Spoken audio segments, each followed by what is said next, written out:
आणि आता आपण आपल्या विषयाकडे वळूयात. आज नानांची जी मागणी होती ती योग्य आहे का नार्वेकरांची भूमिका योग्य आहे याच्यावरती सांगतायत माजी सनदी अधिकारी अनंत कळसे.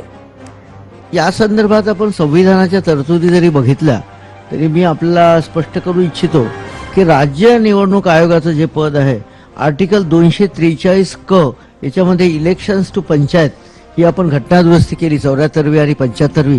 त्यामध्ये हे पंचायत इलेक्शन म्युनिसिपल इलेक्शन या संदर्भात तरतुदी केल्या आणि यामध्ये हे राज्य निवडणूक आयोग याचं पद निर्माण केलेलं आहे आणि हे घटनात्मक पद आहे. याला काढून टाकण्यासाठी ज्या तरतुदी आहे त्या अत्यंत कठीण आहे. जसं सुप्रीम कोर्ट जजला काढून टाकण्याच्या तरतुदी आहे किंवा हायकोर्ट जजला काढून टाकण्याच्या तरतुदी आहे, त्या धर्तीवरच त्यांना त्याचं तसं इम्पिचमेंट करता त्याला इम्पिचमेंट म्हणतात. त्याला पार्लमेंटमध्ये प्रस्ताव आणावा लागतो, दोन्ही सभागृहांनी तो पारित करावा लागतो.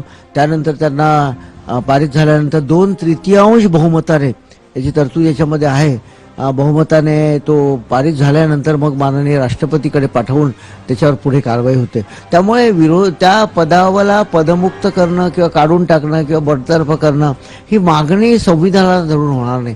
माननीय अध्यक्ष विधानसभाने अत्यंत योग्य निर्णय दिला आणि संविधानाला धरून संविधानाच्या अंतर्गत कॉन्स्टिट्युशनल प्रोव्हिजनच्या कन्फर्मिटीमध्ये हा निर्णय दिलेला आहे.